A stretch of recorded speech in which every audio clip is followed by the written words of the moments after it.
호치민에서 당일치기 투어 고민 중이신가요? 옵션도 많고 일정도 제각각이어서 고민 중이신가요?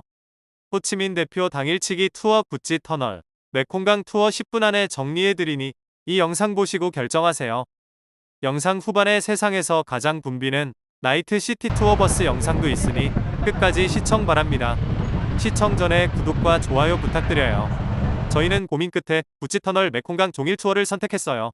너무 길지 않을까 고민했지만 이동이 2시간씩이라 그리 부담되지 않을 것 같았어요. 우선 간단하게 구찌 터널 배경에 대해서 설명을 들었어요. 맨손으로 이 모든 터널을 만들었다니, 게다가 한번 들어가면 최대 2주까지 체류한다니 생각만 해도 숨이 막히네요. 얼마 가지 않아 나무 밑 바로 귀신같이 감춰져 있는 땅굴을 발견했어요. 나뭇잎으로 덮여진 작은 출입구를 찾는 것도 쉽지 않았어요.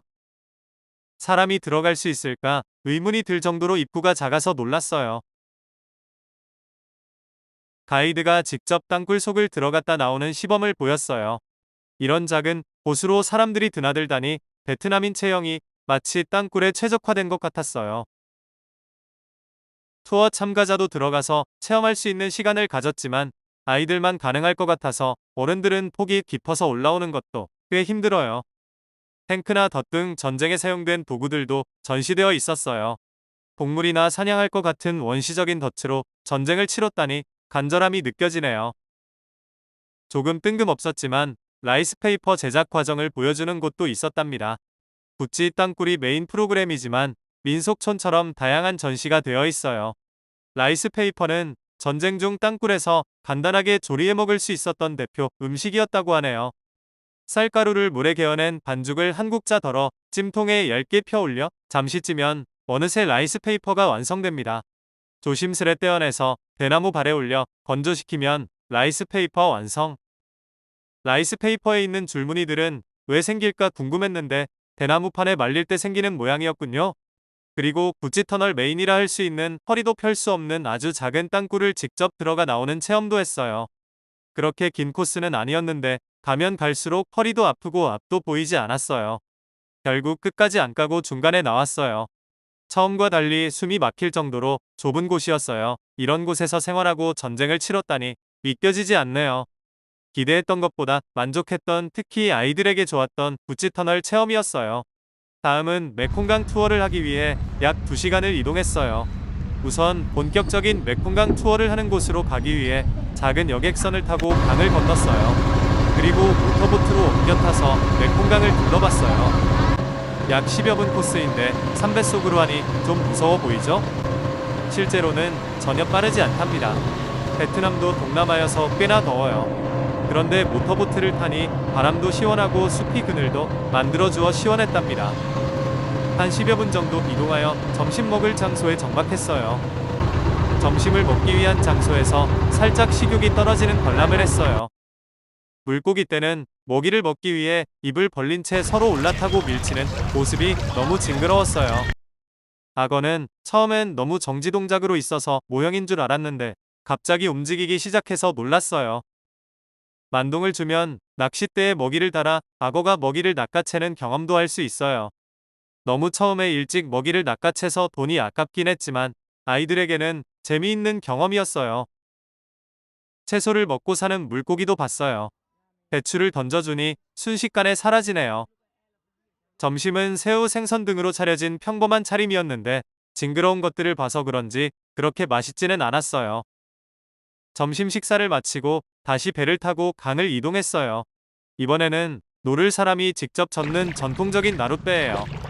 모터보트가 이동의 개념이었다면 이번 나룻배 투어는 맹그로브 숲을 보는 관광의 개념으로 다시 돌아오는 배였어요. 10여 분간 이용하는 프로그램인데 여러 배와 지나치면 인사도 하고 여유있고 느긋하게 즐길 수 있는 프로그램이랍니다. 기념사진을 찍을 수 있도록 베트남 전통 모자도 구비되어 있어요. 다양한 국가에서 다양한 사람이 오는 만큼 흔히 보기 힘든 특이한 복장의 사람도 만날 수 있고요. 점심 식사 후 배 꺼뜨리기에 딱이랍니다. 다만 노를 젓는 뱃사공들이 대놓고 팁을 요구하니 작은 단위의 돈은 들고 가시는 걸 추천해요. 유유자적 강을 한 바퀴 돌고 오면 원하는 사람들에 한해 마을 자전거 투어가 가능합니다. 다만 자전거 상태가 그리 좋지 않고 길도 험해서 잘 타시는 분만 추천해요. 역시나 다른 가족 중 여자분이 초반에 풀숲에 넘어져서 바로 나고하는 불상사까지 발생. 우여곡절 끝에 자전거 투어를 다시 시작했어요. 길이 워낙 좁아서 양옆으로 지나가는 오토바이나 자전거가 무섭게 느껴졌어요. 피하려다가 아슬아슬 꼭 넘어질 것 같더라고요. 앞에서 나고자를 본 터라 더 조심하게 되었는지도 몰라요. 길은 또 어찌나 울퉁불퉁한지 당일 비가 오지 않았음에도 우릉덩이까지 있었답니다. 고즈넉한 시골 풍경과 정취를 느끼고 싶었는데 갑자기 산악 자전거 투어가 된 기분이네요. 혼자 하길 잘했다는 생각이 들었어요. 동네 아이들은 마치 놀리듯이 저희를 따라다니고 추월하기도 해요. 한참 가다 보면 또 다시 앞에서 기다리고 있네요. 워낙 길이 안 좋고 자전거 상태도 좋지 않으니 체력이 되시는 분이나 자전거 잘 타시는 분만 추천드려요. 어렵게 자전거 투어를 마치고 작은 기념품 가게를 갑니다. 코코넛 캔디를 파는 곳이었는데 우리의 눈길을 끄는 것은 뱀술이었어요. 뱀으로 만든 술에서 뱀을 직접 꺼내서 그릇 위에 따리를 틀어 올려서 보여주는데 너무 징그러웠답니다. 생각보다 뱀이 너무 크기도 했고 원치 않게 입에 넣는 체험까지 하게 되었어요. 작은 마을길을 걸어 도착한 곳은 투어의 마지막을 알리는 어르신들의 환영 환송 공연이 있는 곳이었어요. 워낙 많은 관광객을 상대해서인지 영혼 없이 부르시는 모습이 오히려 웃겼어요. 베트남 전통음악 잠시 감상해볼까요? 비음으로 부르는 노래와 다양한 악기의 조합이 생각보다 매력적이랍니다.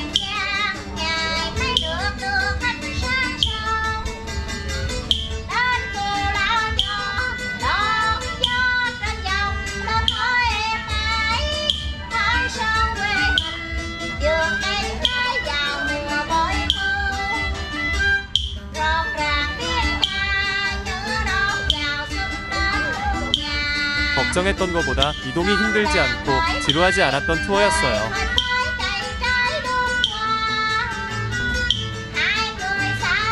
특히 아이들과 함께라면 추천드려요.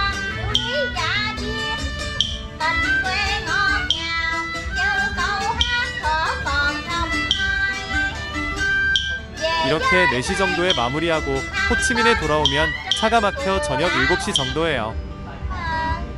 동남아에서 시티투어가 가장 인기 있는 호치민 시티투어 버스를 타기로 했어요. 특히 호치민은 야간 시티투어 버스가 인기예요. 티켓은 호치민 광장 근처 매표소나 버스 타기 전 현장에서 사면 돼요.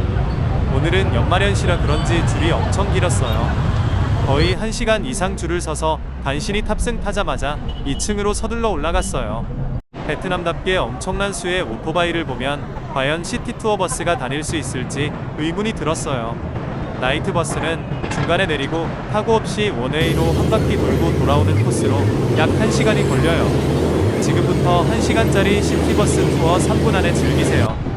우선 강변 쪽으로 나가요. 역시나 엄청난 수의 오토바이네요. 연말 밤을 즐기러 나온 술집 카페 앞에 수많은 젊은이도 보이고요.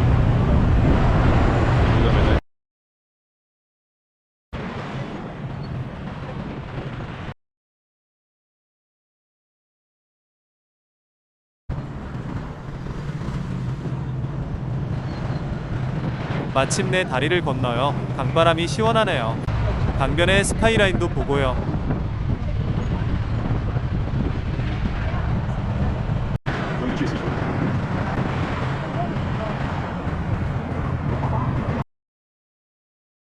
다시 강을 건너올 때는 야경을 보기 위해 다리 위에 오토바이를 세워놓고 데이트하는 커플들이 많았어요.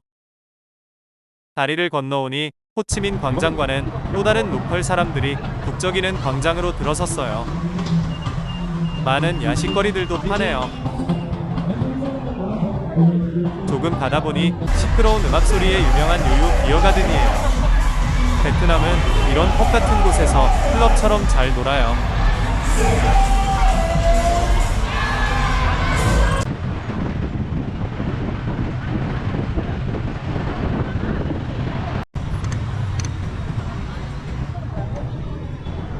마지막으로 지금은 공사 중인 노트르담 성당으로 향해요. 그래도 연말이라 라이트 장식을 해놨네요. 때가 때이니 만큼 사람들이 엄청 많았어요. 시티투어 버스는 짧게 시간 때우기에는 좋았지만 기대만큼은 아니었어요. 지금까지 호치민에서 하기 좋은 대표 투어 프로그램 3가지 소개해드렸어요. 구찌 터널 메콩강 투어는 기대 이상, 나이트 시티 투어 버스는 기대 이하였어요. 연말연시라 그럴 수 있으니 참고하세요. 도움이 되셨다면 구독과 좋아요 부탁드리고 다음 베트남 영상이 기대되시면 알림 설정도 부탁드려요.